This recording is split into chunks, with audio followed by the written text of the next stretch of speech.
I'm Pat Doris. Welcome to The Story. Tonight we're going to talk about crooks. I guess they've always been with us, and maybe as our population grows, the problem with crime seems to grow too. But there's a particularly despicable type of crook that we're going to highlight tonight. These are the ones who steal from the poor. It probably happens more than you think. It's our big story.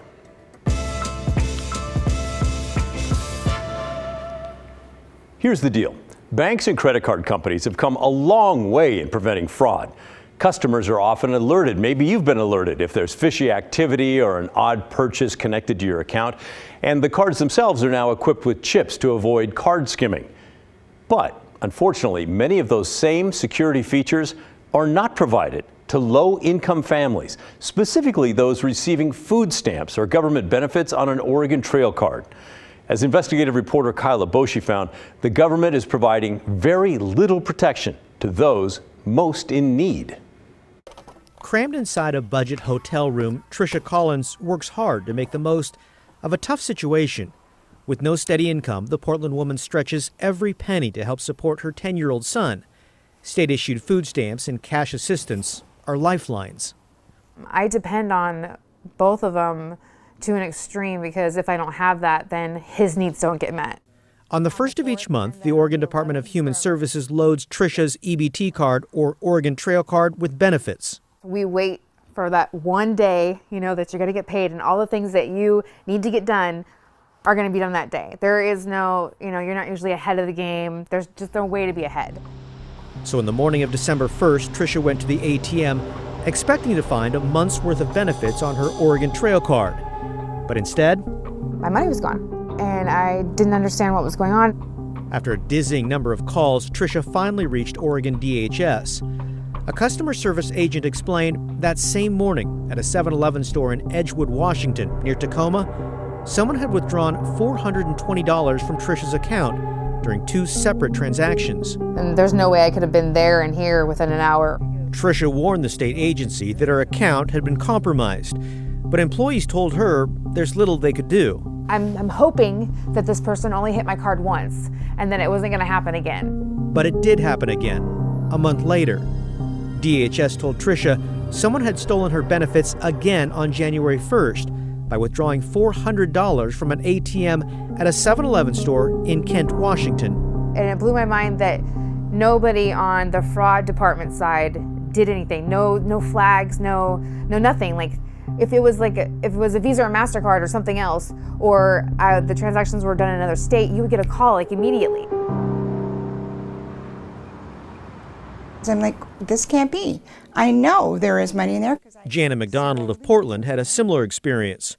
Someone swiped $600 in food stamp benefits from her Oregon Trail card. Benefits the state says can't be replaced. And they said that it had been used all at once on an online order, and it had gotten sent to Florida. And I'm like, wait a minute, no, Florida, I'm not in Florida, I'm here. Over the past several months, the USDA, which oversees food assistance, along with several states, have warned about fraud tied to EBT accounts. An influx of EBT fraud reports. People are having their SNAP benefits stolen right out from under them. By placing devices called skimmers on ATMs. Police say dozens have reported money stolen from their EBT cards. Crooks often skim EBT cards by secretly installing a device on ATM readers that send card numbers and PIN numbers back to the thieves, who then create fake cards and drain accounts. And so we think it's unacceptable that fraudsters are getting away with taking those benefits from consumers with really no penalty. John Brayo of the National Consumers League says there's a pretty simple fix here.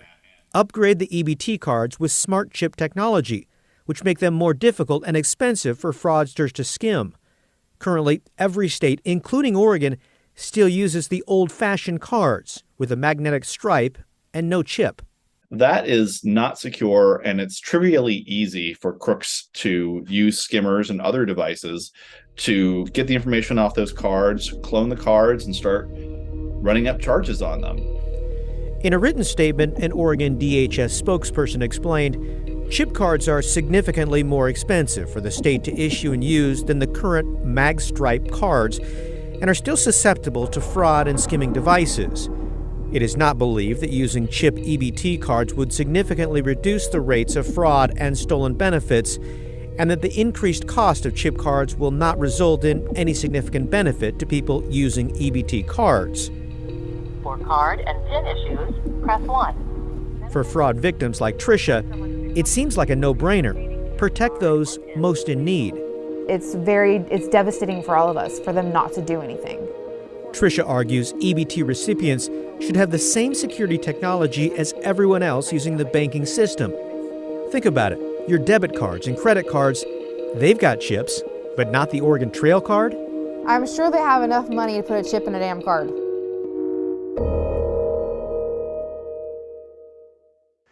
Kyle Iboshi joins me now. And well, how frustrating with this whole thing. What can be done to make this a little harder? Right, beyond the chips. Yeah. Improve fraud detection, similar to credit card companies and banks with debit cards. You think about it, if there's fishy activity going on, you might get a phone call, a text message. They might freeze your account if there's something unusual, a big purchase or an out-of-state purchase, right? That's not the case with Oregon Trail cards. There's not that buffer, that protection for consumers. Maybe if they installed that kind of protection, it would help some of these folks. And then additionally, help them recover some of these losses. So currently, Oregon says if SNAP benefits are taken away because of fraud, they can't refund the money. They can't give it back to the person, which is really troubling. I mean, they're out. Yeah. There's some move to change that. Some recently signed federal law could help to protect consumers, get that money back. But currently, as it stands now, Oregon doesn't refund those losses. It's ridiculous. What can people with these cards do to see if there's a skimmer that they're putting their stuff into? Right, and a good lesson for everybody, really, because skimmers are becoming very common, unfortunately, oftentimes convenience stores. So when you walk up the ATM machine, give it a look. If it doesn't look right, I mean, these overlays, they sit right on top of the existing ATM. So if it doesn't sit right, that should be a warning. Also, maybe give it a shake. I mean, you might be able to pop that thing right off. And then secondarily, especially for Oregon Trail users, change your PIN regularly. That's important.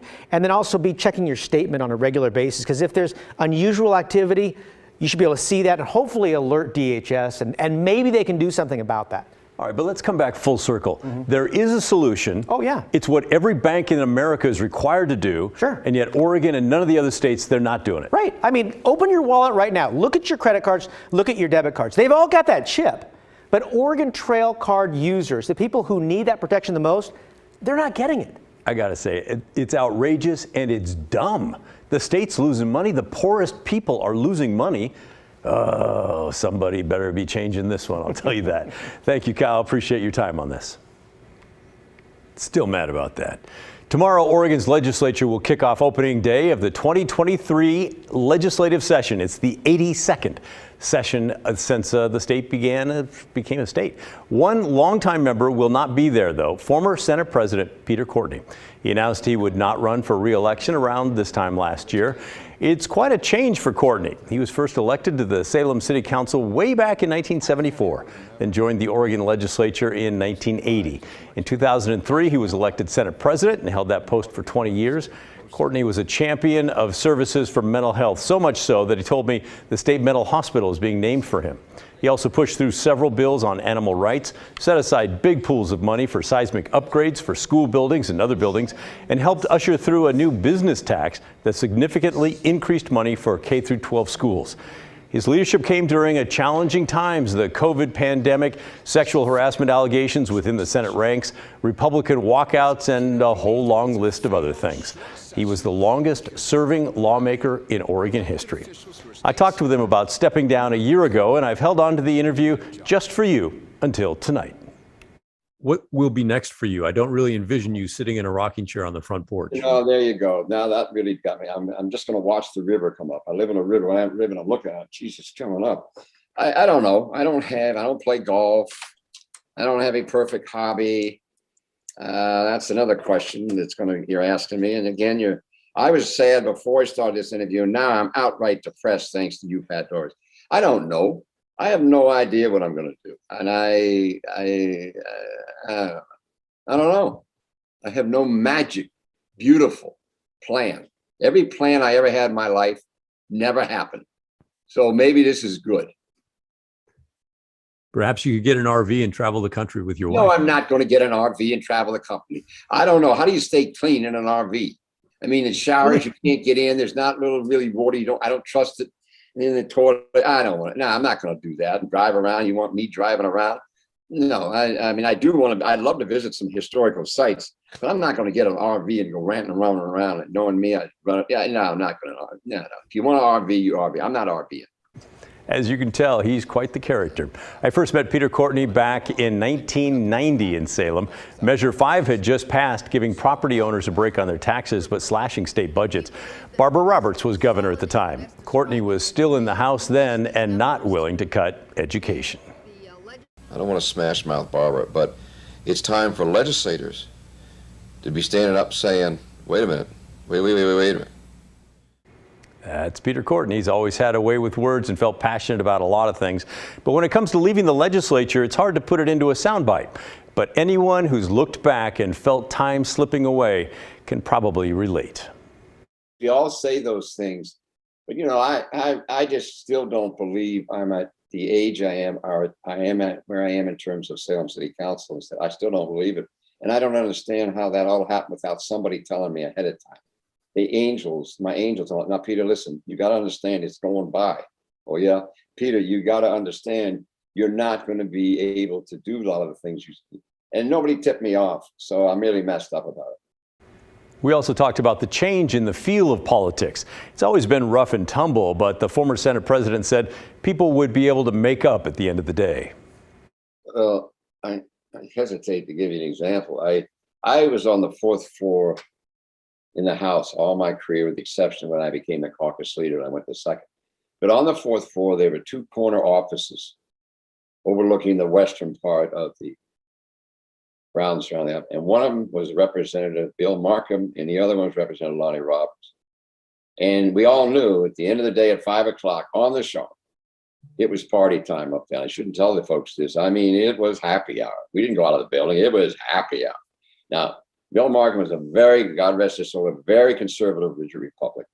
Lonnie Roberts actually was a very conservative Democrat, but they came from different worlds. And you go in there, and I'm afraid to tell you, it shouldn't have been. There was liquor, there was, it was just raucous. And we had just had a terrible fight in the morning on the House floor and some bill going at it. And here we are, and actually we go down and get people, come on in, get in here. And you didn't even, you have individuals that are really going at it just a few hours before. I mean, going at it on the floor or in committee. And here we were every day. I gotta go to the 4th floor. That's what we'd say. We camouflage. Gotta go to the 4th. Why is the 4th floor? Well, the 4th floor, you can see everything. The truth is, there's those 2 corner offices. And it was rocking and rolling. I mean it. That was true. You can tell he had some fun. It's not easy to leave something you've enjoyed and been good at. Near the end of our chat, he turned the tables on me and asked when I would retire. But I think, like you, I still love it every single day. It's interesting. It's intellectually challenging. It's rewarding. I like doing it. So you're not ready to call it quits? Not even close. So you may never retire either. If you have your way, you will never retire. Yeah, I think that's right. I want to tell stories that impact people forever. I may not do it 5 days a week on deadline. That makes me feel, but I got to change my mind today and say I am going to. So now you got me all messed up. You know what, Doris? Can you unretire? Oh, their wife. I heard that. No. There was the wife in the background heard that, and she just yelled up there. So I can do it if I could sneak away for a while, but I don't. They're tracking me. My 3 sons, but they're tracking me. They put a invisible thing on my ankle, and they know where I am and everything. I can't get anything. I'm not kidding you. They got really real. They were gonna. It was not nice. When boys, my sons, I have 3 of them older. It was not nice. I thought one of them secretly would go with me, and I tried it. I can't get one of my sons to go with me. By the way, that was Margie, Peter's wife, in the background shouting no when I asked if he could unretire. They've been married since 1976. Rob Wagner, a Democrat from Lake Oswego, is now the Senate president. The first full day in office is tomorrow. We're going to be keeping our eyes on the legislature this year, and we'd like to know what you care about in terms of that. What are the things that you want lawmakers to do or to change? Send me an email, will you? The address is thestory@kgw.com, or call and leave a voicemail, 503-226-5090. Coming up next on The Story, I'm out at Fort Stevens State Park, where roughly 24 scientists are performing a necropsy on a giant dead sperm whale. Most people aren't here to see the shipwreck up the coast. They're here to see and smell the whale behind me. More on that coming up next.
Welcome back. The beach at Fort Stevens State Park turned into a makeshift laboratory and a classroom today as a team of scientists descended on the 40-foot carcass of a sperm whale.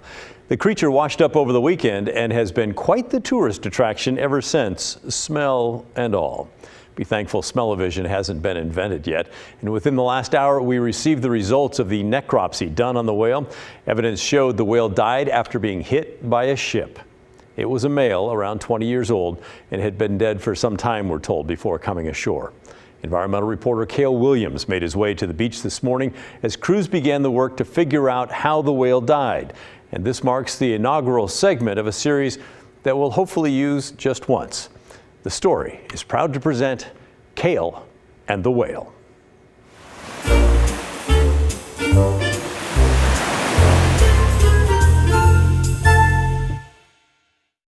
Roughly 24 scientists have been working all day behind me, using large knives and hooks to take samples from the dead sperm whale that washed up on Saturday. They're hoping to figure out how it died and what that can tell us about how it lived. This necropsy is an attempt to kind of determine the cause of death as well as the health of the whale at the time that it died. It washed up at Fort Stevens State Park over the weekend, just down from the shipwreck of the Peter Iredale. And if you thought the shipwreck brought out the crowds, well, you haven't seen a giant dead whale on the beach. Sperm whales don't usually wash up during the winter and aren't super common on the Oregon coast. About half the whales that wash up on Oregon's coast are grays, and another 13% are humpbacks. That's according to a federal database. Researchers were busy almost all day Monday taking blood samples, along with samples from the lungs and heart. Those will help determine how the whale died. While it did have a sizable gash on its side, Burke said it would take time to figure out if the whale was hit by a ship or if it got tangled in fishing gear. While the whale's necropsy was not for the faint of stomach, the procedure offered a rare educational opportunity. Anand Gawarakar brought his young son Pranav from Portland so they could get a look at the action. I've seen it in books, I read about it in books, and I thought this was a great opportunity for him to see the creature. It's so big, and I didn't get to see a whale, and I didn't get to see it inside. Burke said while the whale's death was sad, the animal didn't die in vain. Today has been a really good opportunity to teach people about sperm whales, about their populations, and it's kind of turned into a living classroom out here. Now, Burke's told me that it would be up to the State Parks Department to figure out what to do with the whale. But given that it's 40 feet long and weighs roughly 20 tons, they'll probably let it decompose where it sits. Upwind from the whale, I'm Cale Williams, KGW News. Still ahead on this Martin Luther King Day, we're taking a look at a speech King gave just a few months before his death. In it, he said there were two Americas, what he meant by that, and the problems that still have yet to be solved more than 50 years later.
Today's the day we celebrate Dr. Martin Luther King Jr. in honor of what would have been his 94th birthday. It's meant to be a day of service and a day to reflect on King's legacy and where we are in the fight for racial justice. In April of 1967, he gave a speech called The Other America, and for many people, the things he said then still ring true today. Emerald Morrow reports. In the speech, Dr. King made a bold claim, not just that racism existed, but that America as a whole was a racist country. A country split in two, one filled with hope, the other deep in despair. We shall overcome. When Black Americans march for freedom to the tune of this old Negro spiritual, what is it they seek to overcome? And what holds them back? Every major institution you can point your finger to has been touched by institutional racism. In this other America, King speaks of racism, unemployment, segregation, poverty, and police brutality plague the Black community. These forces sparked deadly race riots across the nation, but he wanted America to, quote, see that riots do not develop out of thin air. Certain conditions continue to exist in our society, which must be condemned as vigorously as we condemn riots. And as protests over racial inequality swept the nation after George Floyd's death, for many, King's words still rang true. He talks about discrepancies with education and economics and housing, but he really paints the situation of blacks in America as one that has been mired with inequality and injustice. We see statistically that those people who were brought to be at the bottom are still at the bottom. He wanted America to address the fractures in the foundation of our nation, fractures that start at birth, where black babies are twice as likely to die as white ones. Those differences continue in education, where black children are 5 times more likely to attend segregated, low-performing schools. They're less likely to graduate, and even with a college degree, often end up making less. That widens the wealth gap, where white families have 10 times the net worth of black ones, leaving African Americans less likely to own a home and build generational wealth.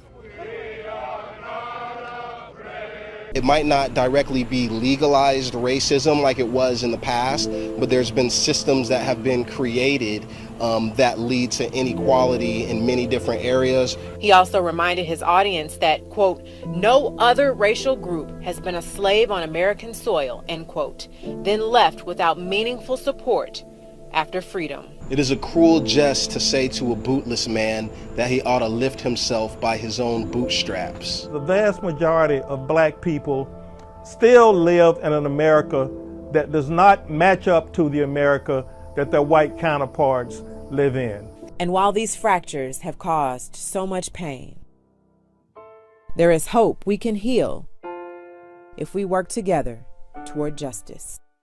So, in the words of Dr. King, we shall overcome because the arc of the moral universe is long, but it bends toward justice.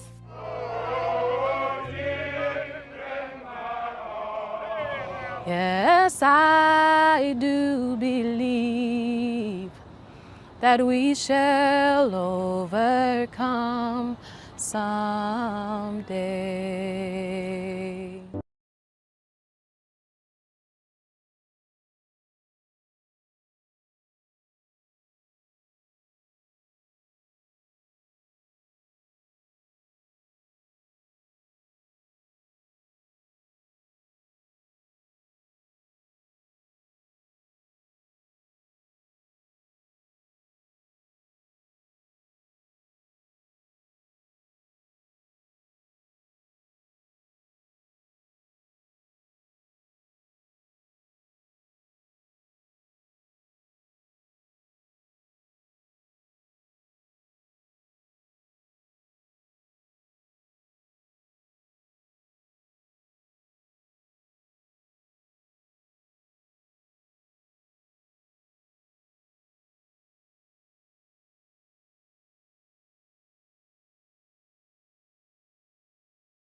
That's the end of our show. Thanks so much for watching. And remember, the story, our story, well, that never ends. I'll see you tomorrow night.